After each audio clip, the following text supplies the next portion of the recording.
2024 সালের জুলাই গণ-অভ্যুত্থানের সময় সংঘটিত মানবতাবিরোধী অপরাধের দায়ে দোষী সাব্যস্ত ভারতে পলাতক সাবেক প্রধানমন্ত্রী শেখ হাসিনা।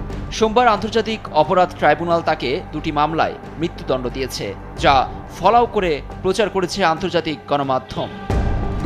ব্রিটিশ সংবাদ মাধ্যম বিবিসি এ রায় সম্প্রচার করেছে। তাদের অনলাইন সংস্করণের শিরোনামে বলা হয়েছে, শান্তিপূর্ণ বিক্ষোভে দমন-পীড়নের নৃশংস হামলায় নির্দেশের দায়ে দণ্ডিত সাবেক প্রধানমন্ত্রী শেখ হাসিনা। দ্য গার্ডিয়ান ও বার্তা সংস্থা রয়টার্সের শিরোনামেও শেখ হাসিনার ফাঁসির খবর। মানবতা বিরোধী অপরাধের দায়ে সাবেক এ প্রধানমন্ত্রীর মৃত্যুদণ্ড শীর্ষক শিরোনামে খবর প্রকাশ করেছে আল জাজিরা।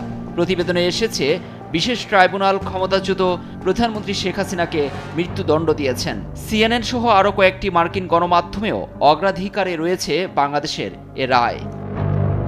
ভারতের প্রায় প্রতিটি গণমাধ্যমে হাসিনার রায়কে অন্যান্য সব খবরের চেয়ে গুরুত্ব দেওয়া হয়েছে। এনডিটিভি লিখেছে, মানবতা বিরোধী অপরাধের দায়ে শেখ হাসিনার মৃত্যুদণ্ড গুরুত্ব সহকারে প্রকাশ করেছে পাকিস্তানের জিও নিউজ এবং ডন।